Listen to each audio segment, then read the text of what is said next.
Human trafficking is a very dark industry, estimated to be around $20 billion. Around 100 to 150,000 people are trafficked at any given time. Since 2022, we've gotten over 300 flights that we've completed, and that has been done by 200 volunteer pilots.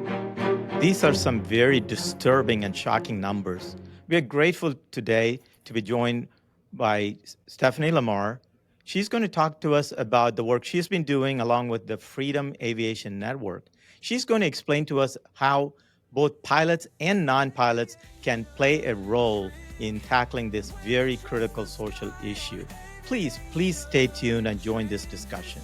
This is Aviation, Intrigue. Stephanie, we'd like to start with the big picture. Could you give us a short definition of what is human trafficking and where does it occur? Yeah, human trafficking is, the forced labor or coercion that someone is put through in order to get labor from them and not be paid, essentially. This is happening everywhere, rural towns, small places, everywhere in the United States. I think people might be surprised when you say everywhere. People might think that this happens maybe in larger cities, in large metro areas, but you're saying rural areas as well, so basically anywhere? Yeah, like when I got started in this, like most people, you've only seen movies or other things. You think it's at the border or it's in New York or, California. But as I've been working in this, we're finding that it is in every aspect of our country. It's in the suburbs, it's in the rural areas. We are pulling people out of all kinds of places. So can you give us some idea of how many people are impacted by human trafficking? And sounds like you have 2 or 3 categories that you include in that. Yeah, so at any given time, reports from like government sources are saying there's about 100 to 150,000 people being trafficked. Unfortunately, we're only identifying about 10 to 15% of those people. And you have people who are being sex trafficked. You have people who are labor trafficking.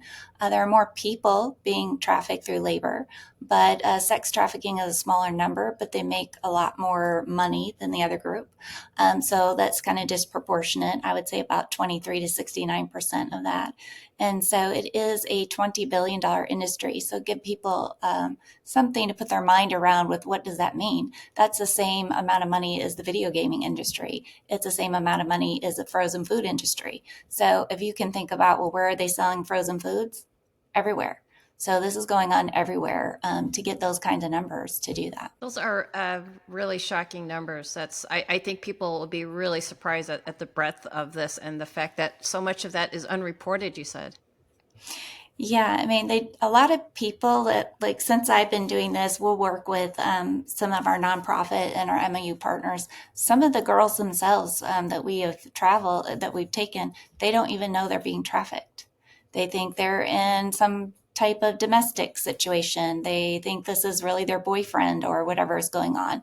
And they don't even realize what has even happened to them.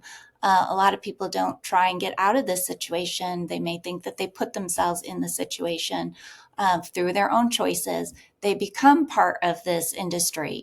Someone might start out, the typical age for someone to be trafficked is 13.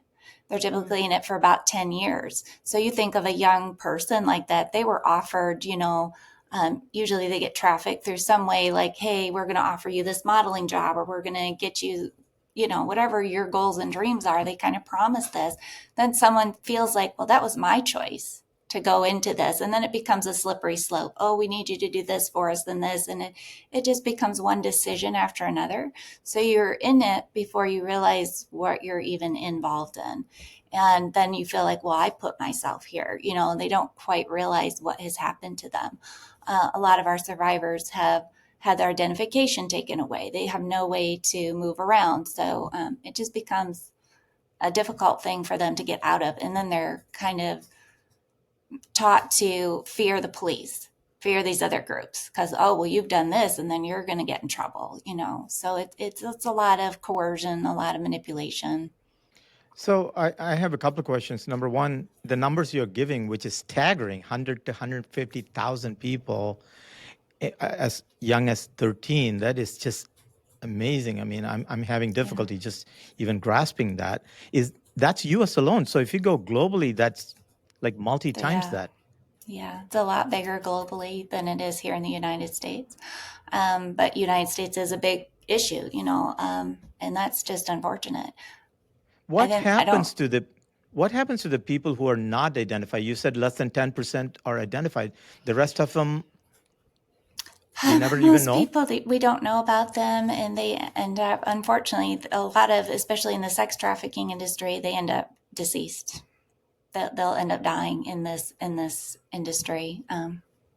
They last maybe about 10 years before, if we don't get them off the street, if they don't find their way to safety, their life will not be long. That's just unfortunate. Before we get more into the nuts and bolts of your organization, can you tell us about your background, how you got into aviation, and how you got involved? Yeah, I started out in aviation when I was younger in my 20s.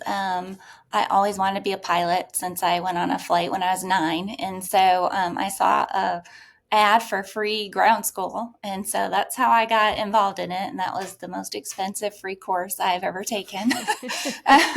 And so I became a pilot. I had my own plane, and I really enjoyed aviation. I went through my private and instrument, and then I really gave it up. My son was born, and I took a 15-year leave of absence from flying to raise my children.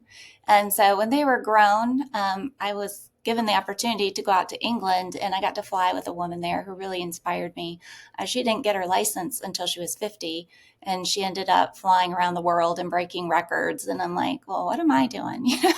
I was Wow. 46 at the time, and I'm like, well, I was a teacher. I love to fly, so I thought, why don't I go and get my certified flight instructor license and do that? And so I looked at my logbook. I had 232 hours, and I'm like, I'm close enough. Let's get this done. And so I did that, and I became a CFI. And that was about the time I was becoming a CFI, was kind of when I was introduced into this counter human trafficking movement. So you were serving as a flight instructor with your own Mm-hmm. airplane, with your own students. And so what's the connection with the human trafficking, and how did that come about? Yeah, so the co-founder, Jared Miller, he had been working in counter human trafficking for about the past 10 years. He and I knew each other because he was one of my son's swim coaches. And so I just kind of followed what he was doing. And all of a sudden I see him on Facebook flying in an airplane. I'm like, hey, let's talk about this. And so he didn't quite know what to do with aviation, but he's like, well, I'm going to go learn about it and I'm going to figure this out. And so when he contacted me, he's like, yeah, we gotta move people. It's really difficult. I think aviation could find, some way to solve that. At the time, I didn't quite put that together, what he was trying to do. But I worked at another nonprofit, and we kind of work with the inner city, just working on violence, ending violence, and those kinds of things. Well, we had a girl go missing, and this would happen occasionally, and that's not what we deal with. But I'm like, oh, well, I know Jared. Let me call him. He can work this out. And finds out they ended up taking her up to Ohio. That we had to go up to Ohio, get her back, and all these things. And he helped us through that case. But that's when it clicked to me. Oh, this is why you need the transportation. It's too far to just drive. You need to get up there more quickly. You need to get this person back. This person doesn't have identification anymore because the people took it from her, and all these complicated situations where in a small aircraft we could fly up there, and come back. And that made sense to me. And so I kind of thought, well, you could probably do this with volunteer pilots. At that time, we went to Janine down in Georgia, thinking she would do it through her program with Angel Flight. And she loved what we wanted to do, but it was too much for them to take on, just given the extra security and other things that you have to deal with this population and dealing with victims of crime. But she gave us everything on how to get started. And so that's how Freedom Aviation really got started. Well, it sounds like your career and this need kind of came together in a very serendipitous way. It sounds like it was meant to be. Yeah, and really being a CFI was what really helped get us started, because I became the first volunteer pilot for Rescue One Global, which was the organization that Jared was working with. but I couldn't necessarily do all the flights. I mean, I couldn't afford to fly all these. So it ended up being my students who did a lot of these first flights that we were asked to do, instead of doing a training flight to nowhere, which was kind of common, in aviation, like, oh, we got to do this commercial. Let's just fly, and you're just randomly picking places. I would go to my students and say, hey, how about we do this instead? And they all were just, yes, let's, I want my flying to mean something, not just flying to nowhere as we often do. Wow, what an amazing way to use training, which, as you said, we're used to going to random or convenient places, and to actually have a mission, because I think that's what really drives pilots, is to have that mission, have that place where there's a Yeah, reason to go. And it sounds like that was just maybe a lightning bolt, like, wow, there's this problem right. that I'm starting to learn about, and aviation is this tie-in that it's just an amazing way to use that. Want to use your unique skill. Like everyone wants to be useful and have a purpose. And so, yeah, I love flying. I'd love to go up and have lunch, but if I could use it for a purpose, if I can really save someone else, I've heard the pilot say to me, well, this is meaningful. I've flown the dogs or other things, and there's a lot of purposeful flying out there, but they're like, with this, I really feel like I'm saving a life. And that is really what is going on. So, can you talk a little bit about? So, you said your co-founder Jared was involved in an organization. So, what Hmm. kind of infrastructure already exists outside of aviation? What can you give us a high level of that? Do you mean the structure for transportation or the No, structure in no. general for Like, services? how do like if somebody goes missing, like you mentioned, so there are Yeah. agencies and people who track this down?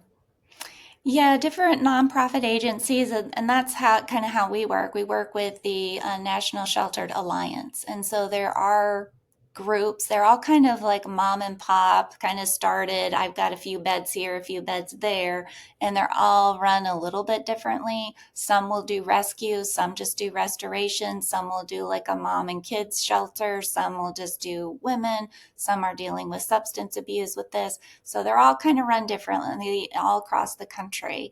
And they're all trying to help in some way. It takes a lot to get someone off the street, to build trust with someone, because when you've been traumatized the way that they have, they don't trust anyone. So it's building those relationships, building that trust, getting someone to agree to come off the streets. There is a hotline people can call, although sometimes with the hotline, it doesn't necessarily going to be someone helping you that moment. It's not emergency services. So it can be difficult to get people out of these situations. That's a really complex problem. And when you look at the umbrella of human trafficking, I think I've seen flyers like at gas stations with phone numbers on them. They say, if you are a victim of human trafficking, here's help. Is that sometimes a starting point to either someone who wants to be found, or a way to track down the individuals to, like you said, get them out of that situation? Because it sounds like such a challenge to even start. Yeah, that's part of the Department of Homeland Blue Lightning Initiative. Those signs that you see Hmm. around, we put those up at the airport. Being part of the airlines now, I know that the flight attendants are trained on spotting human trafficking, Oh, wow. trying to get people in places where there's movement that might be an opportunity that they see this sign and say, oh, that's me. Let me call this number because otherwise I don't have any way to get out. However, that implies that they actually have a phone that they can use to Hmm. call this number, and that's not always the case. I know our flight attendants at the airlines are trained to spot trafficking, and some of the things that they look for are someone who doesn't carry their own papers, who's not presenting their own stuff. They don't know where they're going. They're dressed very differently than the person they're traveling with. They won't answer you, those kinds of things.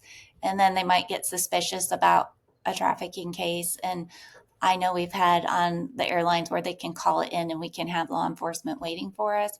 But yeah, those are part of Oh, trying to wow. get people to identify themselves and help themselves get out of these situations. I'm really surprised when you're telling the stories about airline travel, and that flight crews are trained to detect that. So, and unfortunately, human trafficking uses, sounds like, commercial aviation to move their victims around. That I'm surprised to hear about that, but it's something people should be aware of. Well, and if there's pilots on here listening as well, it's something to be watchful of if you're in and out of airlines, but also in and out of FBOs. So, in order to transport people, because the airlines are training staff, they're getting caught. They don't want to get caught. This is a business, right? And so they've been now renting jets. Well, it's who's going to stop you there? Who's checking out? The people renting you the jet aren't asking you who's coming with you and getting into your details, right? They say, hey, it's just me and my friends. We're going from this airport to that airport, and that's been a way they've been trafficking. So, it's just a big problem. So charter organizations are trained to possibly detect that, because you mentioned FBOs where some charter flights originate outside of airline hubs, just to explain that to people. That sounds like that is Yeah. an awareness that's out there as well. Yeah, and that's part of the Department of Homeland Security's initiative is to bring awareness for that. They actually contacted us shortly after we started. They were excited that we're providing a solution, not just a training, like this is what to look for, this is what we're trying to stop, but that we actually have a solution to help get people where they're going safely.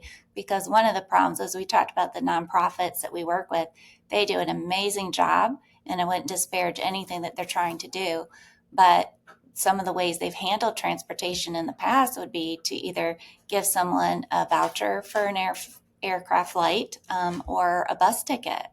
Well, if you're on a standby and you're already nervous about your situation, you've already been traumatized, how long are you going to sit around the airport thinking my trafficker is going to show up here? Standby ticket, you could be sitting in the airport for up to 8 hours. A bus ticket, those are hubs where traffickers go. Where are runaway teens going? They don't necessarily have a card, so they're going to go to the bus station. I'm going to go here or there. Well, someone's going to befriend them there. These are places that people get trafficked out of. So we're trying to create some safety in their travel. Can we go back to you? You explained very well how you got involved, and I'm fascinated by that. When did Freedom Aviation Network FAN, when did that come about? When did you start it? Yeah, so it started with me and one other pilot, Joe Creasy. We became volunteers for Rescue One Global. So we're like, we're going to be your pilots. Whenever you have a flight, you let us know. We're going to do it. And in 2 years, they only called me twice. And I'm like, well, I guess they don't really need me. I mean, they're not calling. And on the second flight, I was with the advocate, and I'm like, so, I mean, you guys haven't really called us. What's going on? And she said, well, they've been afraid to call you, because if I call you this time, you're not going to show up the next time. So unfortunately, the nonprofit really looked at it as like this precious resource that I didn't want to abuse it. I really might need her next time because it could be a more serious case. And so, and I just let them know, no, you call me every time. And once I opened that floodgate, she's like, well, we'll probably use you maybe 5 times in the next year. This was our only agency we're working with. So that's what I expected. 5 flights going from 1 a year. That seemed reasonable. And I was hearing from other pilots that they were interested in helping. So we're like, well, we should probably help all the nonprofits in at least Nashville. So let's go ahead and start an official nonprofit that's separate from that one so it can run itself. And so we started that paperwork. And in that time, that same few months, thankfully we started that so the pilots could actually write off these flights, because we ended up doing 15 flights in the next 3 months. Wow. And that was through that one organization. So they're I think the organizations themselves don't even realize the demand that they even have. Please join us in the discussion by adding your own comments and questions. In the next segment, we're going to get into the nuts and bolts of how FAN operates and the growth they've had. And most importantly, Stephanie is going to tell us how pilots and non-pilots alike can help participate in this and help alleviate the situation. Thanks for sharing the starting up of Freedom Aviation Network. Can you tell us about the actual work you have been doing for them for the last few years? Yeah, so since we became an official nonprofit, of course, we were getting more flight requests. Our first year, like we talked about, I was expecting maybe 5 flights. We ended up doing 100 in that first year. And that was really difficult. At that time, I joined the airlines. And so I went off for training, And I just remember, well, how am I going to do this? And I'm not there because I was a big part of recruiting pilots. Every time we had a flight, I was on the phone calling all these pilots that I personally knew to get them to sign up or to do these flights. And we did have a few pilots that heard about us through other sources. And, it's just kind of one miracle after another. We always had a pilot in the city I needed them to be. And that was really interesting. I remember one case was particularly difficult, but it was out of North Carolina. And we had 4 pilots there. And the case was moving a minor. She was very close to the police officer she'd been working with, and we wanted to send a female advocate along. Well, that fills up a plane pretty fast. And so the 4 people, none of them responded. One guy said, well, I asked a friend of mine, I think he can do it. I'm like, okay. So I started getting this information from the friend, and he's like, yeah, I can do it. I got a bear. And I'm like, all right, that's great. And so I'm like, how are we even getting this taken care of? It's just a miracle. And then the agency called and said, we have another minor who wants to get out and go with her friend. Can you do that too? I'm like, oh, okay. Well, this is filling up an aircraft. People don't understand, you can only take so much weight. So I called this pilot and he's like, oh, all right, well, let me get back to you. And I just could hear it in his voice, like, no, his plane can't hold this many people. And he called me back and he's like, is it all right if I rent a King Air and go with a buddy of mine? I'm like, well, sure, please have at it. And, it was just really nice to see their pictures. Everyone was so excited. The pilots were so happy to do that. So it's been growing pains like that. Do we have a pilot? Do we have enough pilots to pick up these flights? I remember several calls getting pilots to come on board with us. And a lot of times I would hear from them, well, I know this isn't going on in my area, but I would love to help you. And I kid you not, this happened at least 4 or 5 times. That very next week, I would call them and say, you're the only pilot in that area. Can you do this flight? And, that's just the miracles of how it's been growing. But, we've grown since.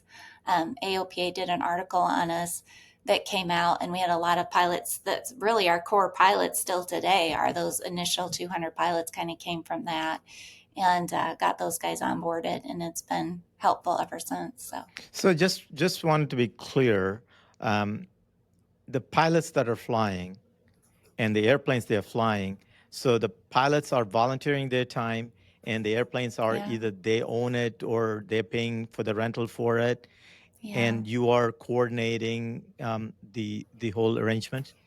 Yeah, so it takes about 6 to 8 hours of flight coordination for each flight. That's kind of what we figured, time that we put in just to do all the logistics of between asking the pilots to do the flights. The pilots have to donate their time and the cost of the flight. If we paid them anything, they get into those roles within the FAA of now being a pilot for hire. And that's a different operation that puts us in the place of being a charter organization. And so we can't do that. And so, yes, it's complete donation. They have to donate the entire cost of the flight.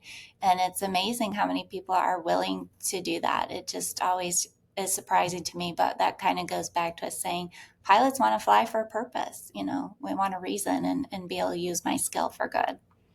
I can only imagine the cost of a King Air. That cannot be That cheap. bill came to me and I was surprised. It was very expensive. But then they wanted to do it again. And I'm just like, okay. I mean, just to be able to use something and to really have a purpose and to really feel like you've done something and really save those girls' lives. Because you have to get people out of their situation. You can't, if someone's trafficked in Nashville, Tennessee, we can't keep them here. They need to go elsewhere, and they'll do better if they're outside of the state doing, in a different location, not in a familiar environment. Their trafficker doesn't know where they are, so they can really focus on themselves and their rehabilitation. Can you talk about that was a great story about saving some people by going from a light twin to a bigger twin like a King Air. Can you talk about the range of pilots who you mentioned need to be volunteer and the range of aircraft involved? I'm sure a lot of people listening might have a small 2 or 4 seat personal aircraft all the way up to the 8, 10 seat. Are any of those eligible to help out? Yeah, anyone really with a plane. It's harder for us to use the smaller two-seaters because most of the time, if we're going to fly the VIP, as we call them, we're also going to take their advocate with them. And so that's two people. So if you only have a two-seater, that's probably not going to work for the most part. We do have a few flights where we just take an advocate, like if they need to do an investigation or a site visit, but those are kind of rare. So a four-seat aircraft would work well, anything four-seat or above. We have everybody from 172s to Cirruses, and then we've got a few guys with bigger planes, or the Malibus and the Vision Jets and things like that. We could use more of all types of aircraft. It takes a lot of people to do this. In Nashville, we have 30 pilots. It's hard to cover all the flights all the time. Everyone who has a plane knows is not always available. You're not always available. So if a flight comes up for us, it's not like Angel Flight or Pilot and Pause where you go and see the list of flights. I'm not busy that day. I'll take that one. Our flights come up, and we're lucky if we get 3 days notice. So it's like, hey, the flight is happening. It needs to happen on one of these days, and we need to start coordinating.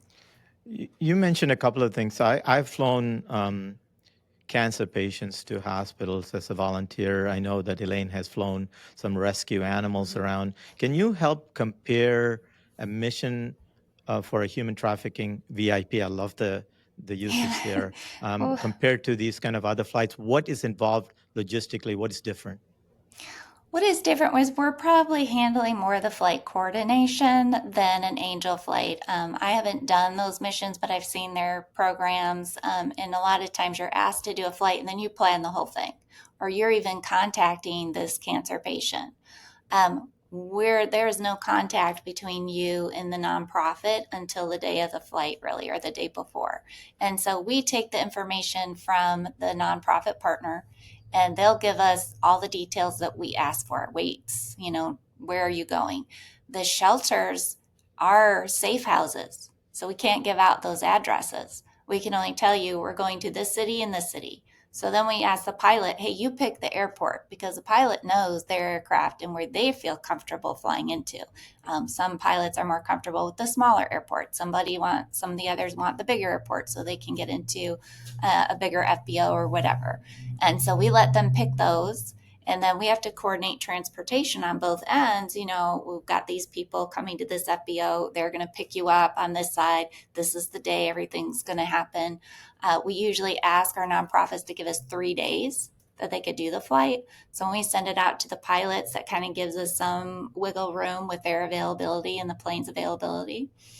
If we have more than one pilot that contacts us, we may even tell a secondary pilot, hey, you're on for Saturday, but we got this guy on Friday. That was their first day, but weather could shift. So we kind of keep people on standby. We always ask for 3 days notice, but we've done this as short as the same day. And there have been a few that have been a couple months out, like for a family visit, but most of the time it's within that week. So we coordinate with the pilots back and forth. They tell us how long, those kinds of things. The day before the flight, we send out a text thread, so everybody knows where we're meeting, and if there's any confusion, they can put it on the text thread. Because a lot of times our nonprofit partners, they've never been to an FBO. They don't understand if they're going through TSA. So we've got some training videos for them now, but just kind of explaining, where's this plane? What am I doing? They don't know that they're not just supposed to walk out to the plane, those kinds of things. So we have to coordinate a little bit there. If they're getting lost, if they're running late, if the pilot's running late, we kind of coordinate in there and work through that process. Van has a full-time flight coordinator who's overseeing all of that now. But that's like why I said it takes 6 to 8 hours of flight coordination for each flight. You're right, because it's not just like some of the forums that are a little more open as to who can do this Yeah. flight several days out, and there's a little more delicate than that and a little more last minute than that. So thanks for pointing that out. There's a lot of other considerations for this nature of volunteer flights. Yeah, we are now getting on VPOID system if people have used that with other organizations, but we've spent the last year making that more secure because again, we can't let everyone know that this flight is even going on. So we only let the select pilots know about the flight just trying to keep it private. We don't want people getting a hold of this information and find out where the flights are going.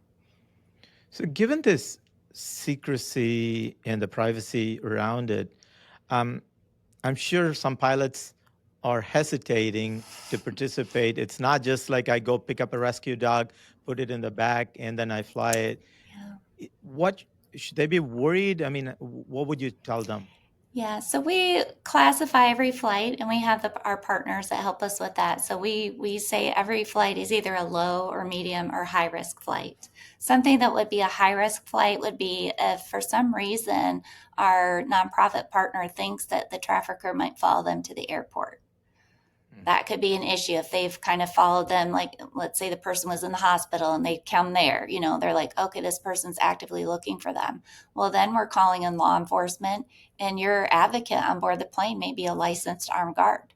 So one of the first flights that I flew, that was the case. We had a licensed armed guard with us. Now, once we get in the air and we're going, she was no longer needed. There's not going to be a problem where we're going, but they were worried that he might follow her to the airport. So there are those risks. Another risk that we have is if someone is using drugs. Obviously, if you're in these situations, I'd probably be using drugs myself. So, we get them there, and it's like they don't understand that once they get up to a certain altitude, those drugs are going to have more of an effect.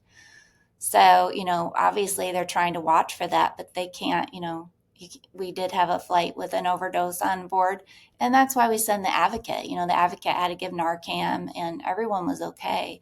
But that one still strikes me because this person literally just died on board an aircraft, was brought back to life, and the first thing she wanted to know is where they were, because they were going in for a landing as an emergency to get her services. And they told her, and she's like, "We are not far enough away. You have to keep going." And I Wow, can't that's even funny. imagine the fear that you have to be in, being surrounded by people who you trust, supposedly taking you to safety. You're already a distance away. And she was so afraid she had to keep going. And that just struck me. But in those cases, we tend to pick a pilot we know could handle it. If we know there's going to be a high risk, we tend to do a pre and post briefing on that. And we do have a professional that will come in and do a post brief for us that just make sure everyone is okay afterwards. So if it But is, I'm going to extrapolate that, saying that if it's not a high risk, if it's a low or medium, yeah, it's a just a little bit more regular routine. flight. Yeah, I would say the only things that would be unroutine is just you might be flying someone who's just experienced a lot of trauma. Right. So I've flown one of the first flights I did was so fun. This girl was so ready to fly. She was so excited to be in the airplane. We're taking tons of pictures, so she wanted pictures. And I remember she kept asking me, when are we going to descend? And it kind of became are we there yet? Are we there yet? And I would show her, my forward flight, and I explained the whole thing. And finally I said, well, why do you keep asking me that? And she goes, well, I want to go through a cloud. I was like, oh, and the clouds were below us. Well, now there weren't that many. And so we had to let ATC know that we needed to divert for buildup so we could get through a cloud.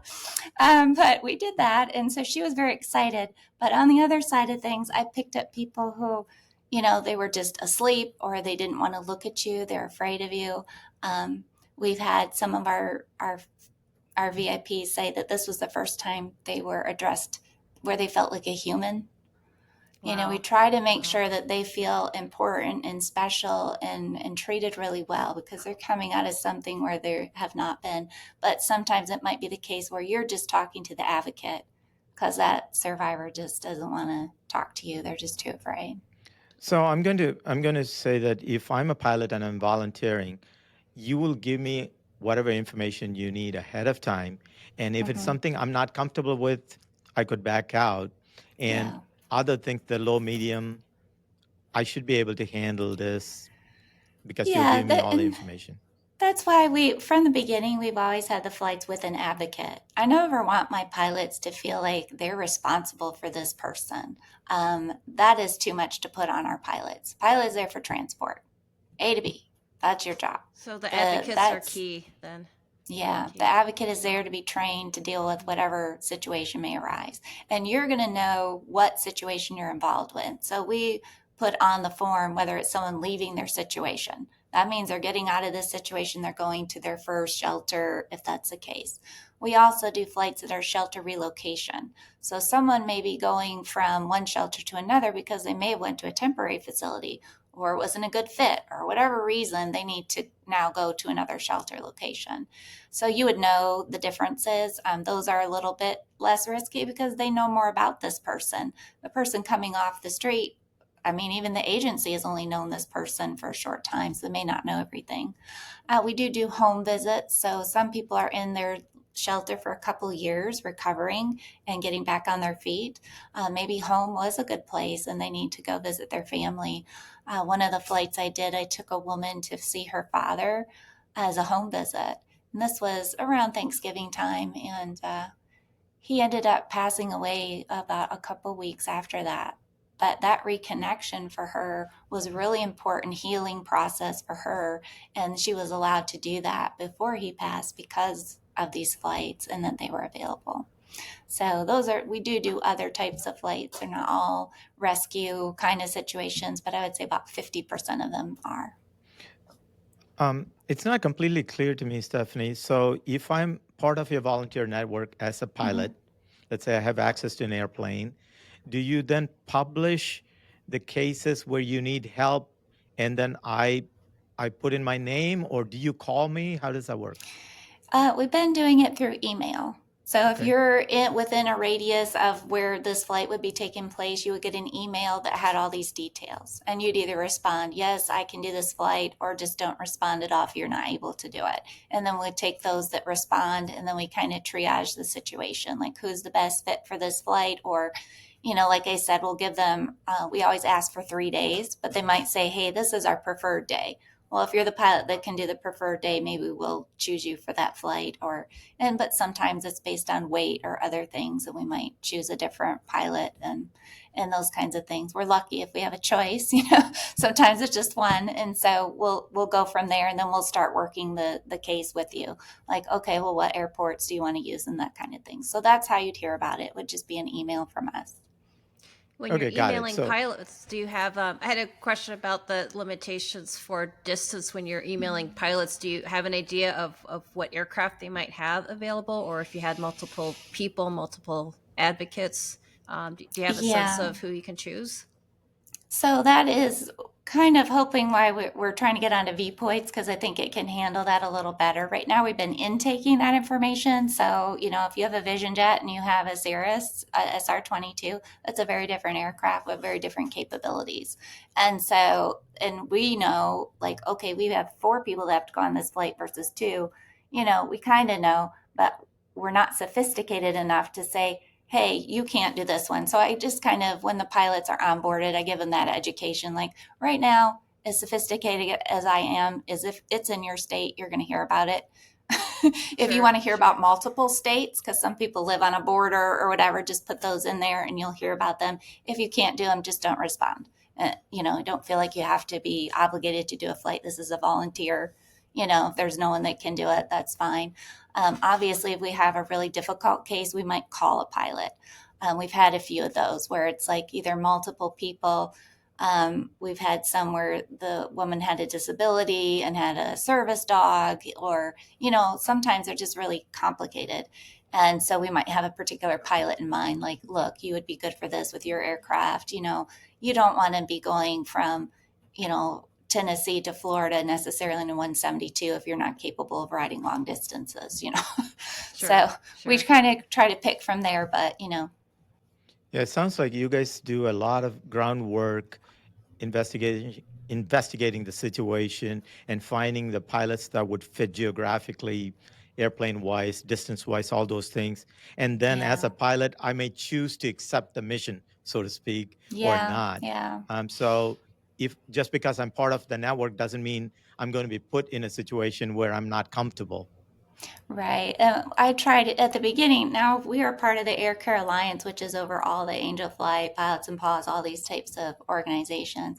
And they told us from the beginning, I'm not allowed to talk to pilots about things like weather, other things. So, we always put it back. You are the PIC. If you take on the flight, it now becomes your responsibility to make sure it can be done safely. So we're doing everything on our end to triage the situation, make sure that it's a good fit.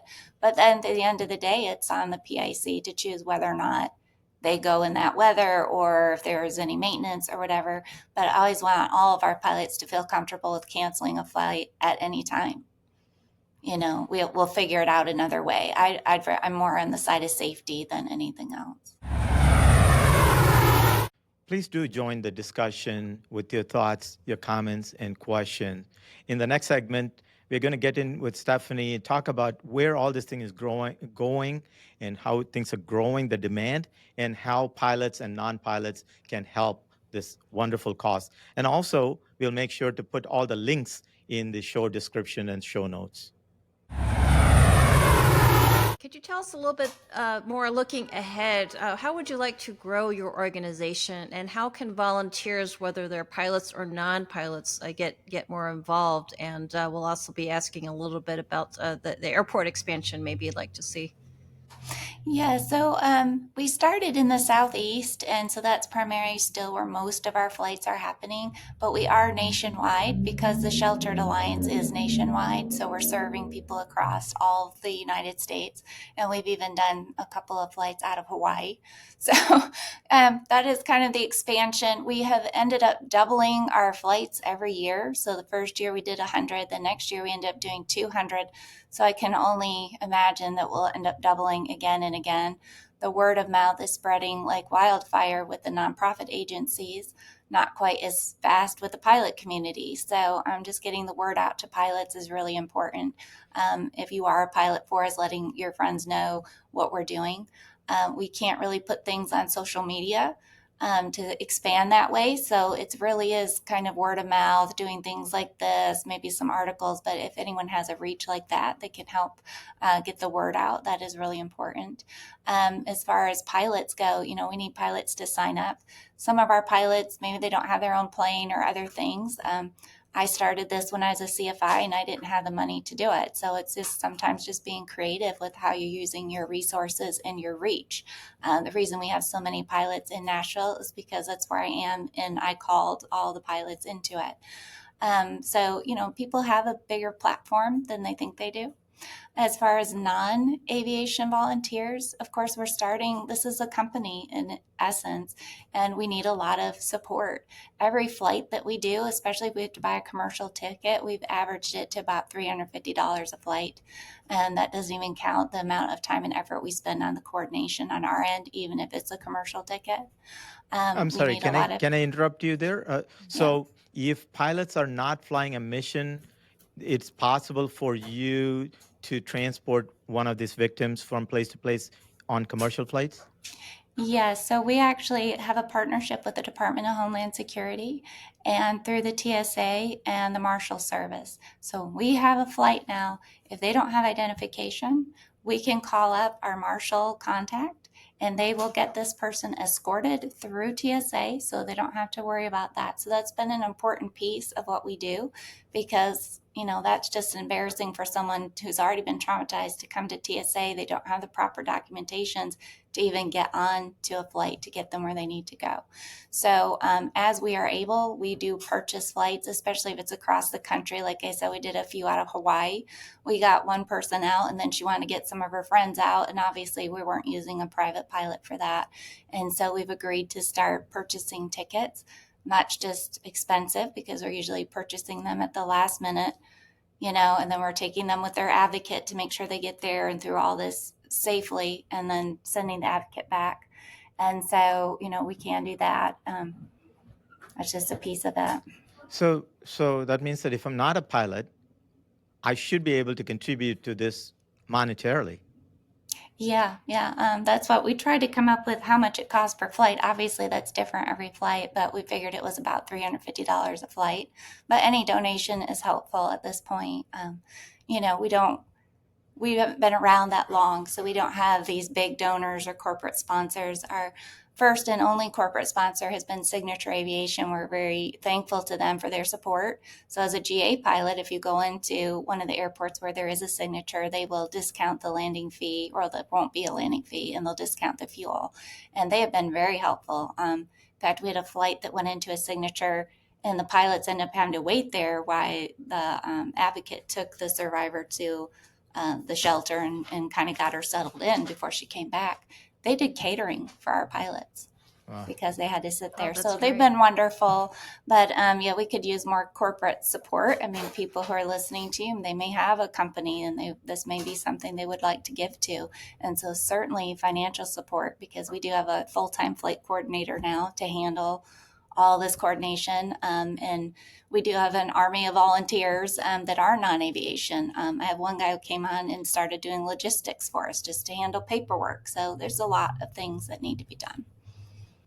And you have set this up as a not-for-profit corporation so people can get the tax Yes, exemption? This is a strict nonprofit organization. It is not a faith-based organization, so we set it up that way so our pilots could write off their flights when they take them. That is a tax deduction that they can take, and any donations that are given are tax deductible, including in-kind donations.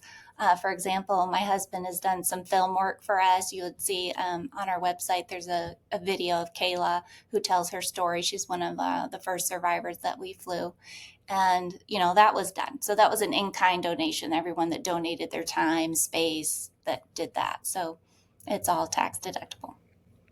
That's a lot of volunteers you need and a lot of hours even to coordinate one flight. So if somebody does want to help out, does it help to have people available with vehicles at local airports, for example, to take people to an airport that may be a little bit out of the larger airport network?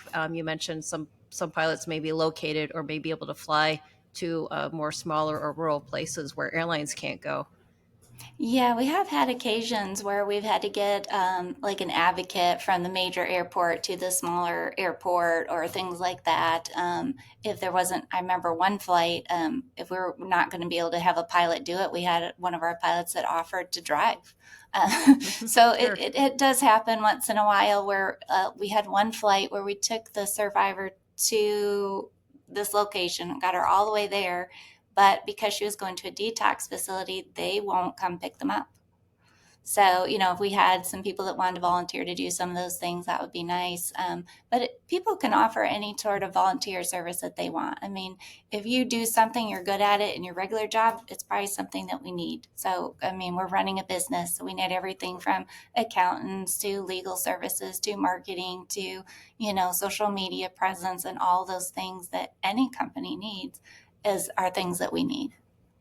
So if you're a pilot, it seems pretty clear they can contact you, become part of your network, and you will notify them when there's a need. If you're a non-pilot, obviously, whether you're a corporation or an individual, you can monetarily contribute. But for these kind of volunteering services for local transportation, is there another way for them to be notified or be part of it, or Yeah. is that So something off limits? on our website, there's a link for volunteers who are non-aviation. And so they can choose from a list of things that they might be interested in serving in. We now have an advisory board where we're trying to get someone in each of these kind of fields that we need kind of running in the company. And so the person who's over that would contact them and say, well, how do you want to get involved? Because, we do have to fundraise. So we do events and there's all kinds of things that people could get involved in if they want to serve. And we are becoming nationwide. So we could use partners in other states that want to help do what we're doing here, because I'm in Nashville and we're biggest in the Southeast, probably because our presence is here. But if somebody wants to, hey, I want to do this in my area, I want to get it going, get the pilots going, and talk to their nonprofit agencies, that would be a great way to help move things along as well. You mentioned Signature Aviation, which is a nationwide company that services airports and the private aviation side, so outside of the airline hubs, for medium to to smaller airports. It's great that you have them helping out because they do have a national presence. Is there anything more that the general aviation infrastructure can do, or local airports okay helping out with accepting these kinds of flights? And are you looking Yeah. for more FBO sponsorship for those airports that do have those services for pilots, flying in? Yeah, FBO support is really helpful to us. Like everywhere our pilots go, we always call ahead of time, but they don't always know who we are, what's going on. We have to explain it. But if they could just waive landing fees, we don't want the pilots to pay more to be doing something good. Fuel discounts are always helpful, but then to realize that we may need safe spaces for them to be in. You're bringing someone to the FBO and then they have to wait there until the plane gets there or whatever. They may need a space that they can be in. It may be a case where we're bringing someone new off the street. Well, is there a shower? Is there anything, where they can feel safe? Can we get them something to eat? Because we have done several flights where, you have a team on one side who's extracting this person. They're coming right to the airport sometimes. And so we do have a go bag program that we do where we send a small bag to our pilots. We try to keep it under 5 pounds that has some things for the survivor in those situations. So it's like toiletries, some snacks, a blanket, sunglasses, because it's bright on the planes, because if they're coming off the street, they just don't have anything. They literally Wow. have nothing. That's amazing. The organization that you have to take care of those logistics. I hadn't thought about that, but you're right. Somebody who's just extracted from a terrible situation has nothing with them, not even a toothbrush or Yeah. change of clothes. Yeah, just something, get them cleaned up a little bit, make them feel more human. We're trying to make them feel special and as they should. If you're getting a private flight, I would feel like a VIP. So we're trying to let them feel like this is important and this person cares for you. One of the things we've been hearing from our survivors is that, this is the first time I felt like a human, but also that it's been so important to them to know that somebody else was willing to donate their time and their treasure to help me. They're overwhelmed that someone would do all of this for me. And I think it's an important part of their journey into healing. We're not only taking them out of the situation, we're lifting them up in the air. And those of us who fly, we know when you get that separation, you look down, you get a sense. We've had many of our VIPs say, hey, this is the first time I felt safe. He can't get me up here. So they're really breaking away from the situation. Wow. Wow. In So a much, literal sense. I mean, literally yeah, getting away. That, yeah. And so what for an them impact. to get away, to feel safe, and then look in the front and say, this person is doing all this for me. And just really speaks to what we're trying to do with the organization and their healing process. We have, since we've started, um, FAN is doing a lot for the survivor, but we're doing a lot for the organizations that we're serving. So because we're able to do this, they're able to serve more people. It takes time and resources off of them. And so they have more funding or more money that they can use for other things. One organization said, oh, we're now able to spend more on food. Our budget increased by $500. We all know how much food is costing these days. And so, and they're also telling us that the girls that they're serving, if they know they have that plane there and that person's ready to take them, they're going to leave their situation 90 to 100% of the time. But before we existed, it was about 50%. So it's changing the way the women are treated and the way they're looking at things and how they're moving forward. So I am shocked and disturbed by how pervasive this problem is, but I'm very heartened to hear how many humans are part of this and helping and providing a positive life to so many people. Those of you watching and listening, hope you would consider supporting organizations like FAN and others. We're going to go ahead and put all the links in our notes and the description, so make sure that you know how to find Stephanie and the team. Thanks for all the details, Stephanie, on how Freedom Aviation Network works. And I think people who are listening to this are going to definitely want to help out. So how can they get a hold of you for people who want to volunteer? The best way is just going to our website at freedomavationnetwork.org. Right. Do you have social media as well? You mentioned there's some limits to that, but can you are you able to Yeah, publicize the organization that way? we are on Facebook, LinkedIn, and Instagram. We can't post any pictures of our VIPs or anything like that. Those are very rare, but we do post a few things about what we're trying to do and best we can. Great. Hopefully, people can learn more about you that way, and we'll put links on all of that on the show notes. So, thanks for sharing, and thanks for raising the awareness of the human trafficking issue and how people in aviation and not in aviation can help out. Thank you. Thank you. Yeah, Stephanie, I, I don't know what to say because the numbers are staggering.